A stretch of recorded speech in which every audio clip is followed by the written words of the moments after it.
Assalamualaikum warahmatullahi wabarakatuh. Bertemu kembali pada video multi time frame analysis part 3. Teman-teman sekalian yang mungkin baru mampir di YouTube saya melalui channel YouTube ya, bukan melalui Stockbit, Anda bisa kunjungi akun Stockbit saya dengan username Faisal di bawah. Nah, bagi Anda yang benar-benar masih pemula ingin belajar saham dari awal sampai akhir ya, di sana saya sudah sediakan materi tertulisnya. Nah, untuk materi videonya saya taruh di YouTube. Oke.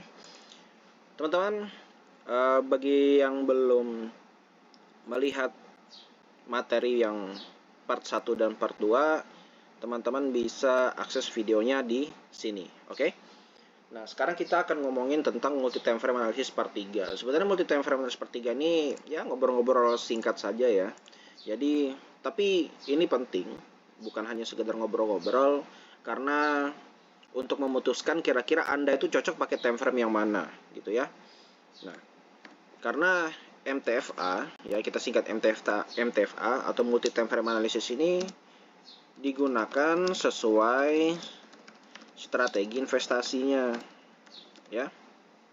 Nah, kan banyak tuh ya macam-macam, ada yang bilang trader, ada yang investor gitu, tapi saya mau luruskan dulu ya teman-teman sekalian.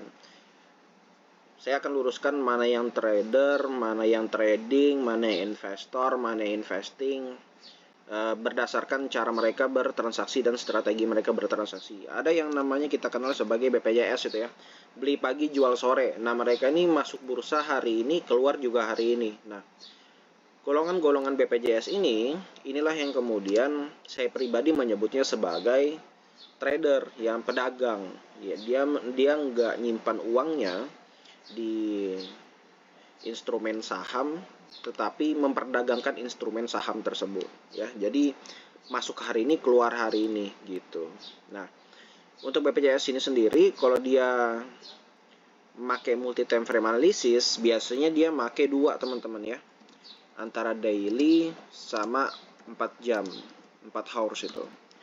Nah, daily itu dia untuk melihat tren secara besarnya ya, kira-kira trennya selama beberapa hari terakhir itu trennya tren apa. Ketika kemudian downtrend, biasanya ketika mereka masuk menggunakan time frame yang lebih kecil, yang 4H. Kalau downtrend mereka nggak akan ngambil posisi beli ya, nanti ketika uptrend mereka ambil posisi beli, seperti itu. Nah, itu BPJS ya. Nah, saya pribadi nggak pernah mempraktekkan yang namanya BPJS ini. Nah, bisa jadi teman-teman lagi di luar sana yang masuk golongan BPJS ini yang saya sebut sebagai trader. Saya pribadi itu masuk di jangka pendek ya, investasinya jangka pendek. Nah, saya menggunakan time frame weekly yang besarnya, dan untuk kecilnya daily. Jadi saya hanya memakai dua saja ya. Nah, jadi weekly dan daily. Nah, ini yang saya gunakan. Kalau ditanya jangka pendek, sependek apa sih jangka waktu investasi saya? Saya sendiri memperkirakan seberapa lama saya memegang itu berdasarkan take profit ya. Misalkan saya punya take profit itu misal 10, 15%, 20% atau bahkan 30% itu. Nah, misalkan saya punya target sekitaran ini, maka jangka waktu yang kemudian saya biasa gunakan itu adalah sekitar 1 bulan sampai dengan 3 bulan ya. Ini paling lama saya pegang saham ya. Yang jelas di bawah 6 bulan ya, kalau untuk sampai ke sana pelan-pelan ya, karena memang teman-teman harus ketahui bahwa untuk mencapai 10% ini itu sulit sekali kalau nggak ada momentum yang pasnya ya. Apalagi yang 15%, apalagi 20%, apalagi 30%, ini butuh waktu ya. Yang ini sama yang ini butuh waktu.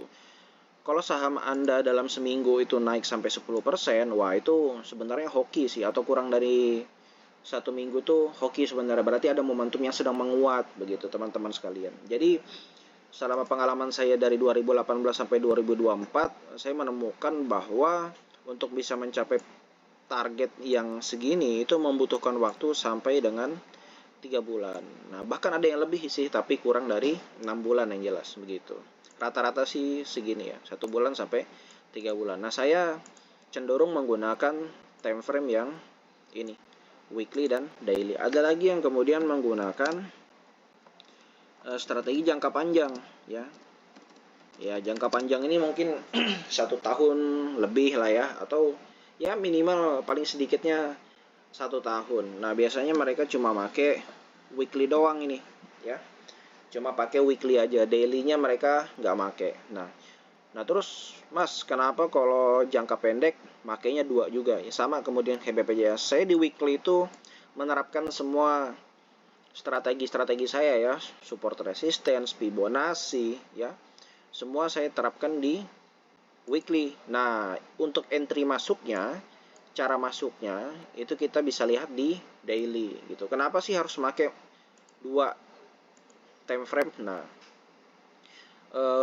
kenapa alasannya pakai 2 time frame? Karena yang pertama, time frame besar itu untuk mendeteksi tren secara keseluruhan. Nah, jadi saya harus validasi terlebih dahulu tren secara keseluruhan itu sebenarnya lagi uptrend apa downtrend. Nah, untuk time frame yang kecil itu untuk akses masuknya, sama kemudian kayak BPJS ini tadi ya. Jadi kita analisis dulu apakah benar di time frame weekly itu ada koreksi ketika uptrend, dan di time frame weekly itu memang sudah ada uptrend ya. Nah, baru di daily-nya saya melihat itu ada potensinya. Apakah kemudian sudah oversold harga, kemudian saya bisa melakukan aksi beli ya. Nah, kalau sudah oversold, lakukanlah aksi beli di time frame daily begitu. Sebenarnya saya sudah jelaskan itu di video part 2-nya kemarin ya. Sudah saya jelaskan. Nanti untuk praktek-prakteknya saya akan juga share video-videonya. Jadi ini konsep-konsep dulu teman-teman sekalian. Jadi silakan Anda untuk memilih kira-kira Anda itu mau pakai time frame yang mana sesuai dengan strategi investasi yang Anda miliki. Nah, saya pribadi di channel YouTube saya dan di materi yang sudah saya bagikan juga, saya cenderung menggunakan strategi yang jangka pendek ya. Nah, kalau untuk strategi jangka panjang, saya ini lebih menggunakan analisa fundamental secara sederhana saja, seperti misalkan ya, ROE-nya saya lihat, return on equity ya, kemampuan manajemen modal, kalau naik terus bagus. Selain itu juga dividen ya. Nah, dividen, saya lihat dividennya bagus nggak? Kalau dividennya bagus, saya hold ya. Kalau dividennya agak mahalan, saya hold gitu. Nanti kalau sudah jeblok lagi setelah bagi dividen, saya borong lagi, begitu gitu ya. Nah, terus NPM-nya gimana, net profit marginnya, terus EPS ya, itu juga jadi patokan. Nah, terus saya juga menggunakan data-data seperti per rata-rata industri. Nah, per rata-rata industri ini saya dapatkan datanya ada sih sekarang di Stockbit ya. Anda bisa temukan di key status ada kalau nggak salah. Nah, kalau Anda udah ketemu, Anda bisa cari di financial data ratio pada data IDX ya. Per rata-rata industri ini untuk jadi acuan saya melihat harga wajar saham itu berapa. Jadi kalau Anda mikirin masalah harga wajar saham itu yang valid berapa sih, nggak ada bos, karena orang-orang itu menggunakan metode yang berbeda. Ada nggak mungkin itu menemukan harga wajar saham yang semua orang yang menganalisis saham itu serempak, nggak mungkin, karena saham ini bukan ilmu eksak yang 1+1 2, 2+2 4 itu nggak ada. Jadi subjektivitas sekali tentang harga wajar saham, sama subjektivitasnya ketika Anda menganalisis chart ya, melakukan analisis teknikal ya, baik fundamental, teknikal gitu ya. Angka-angka dan garis-garis itu saja yang kemudian bisa kita jadikan nilai objektif, sisanya ya subjektif gitu. Nah, jadi pintar-pintarlah untuk kemudian menganalisis ya.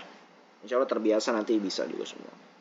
Oke, itu teman-teman sekalian poin daripada multi time frame analysis kita yang part 3 ini. Jadi poinnya adalah silakan Anda menentukan multi time frame analysis Anda yang Anda gunakan sesuai dengan strategi Anda. Nah, kalau kita perhatikan dari penjelasan yang tadi saya sudah berikan, bahwa multi time frame analysis ini jauh lebih cocok untuk digunakan pada 2 strategi, yaitu BPJS maupun jangka pendek. Nah, tetapi saya pribadi, apalagi Anda pemula, ya, saya pribadi menyarankan Anda untuk masuk di jangka pendek dulu, ya.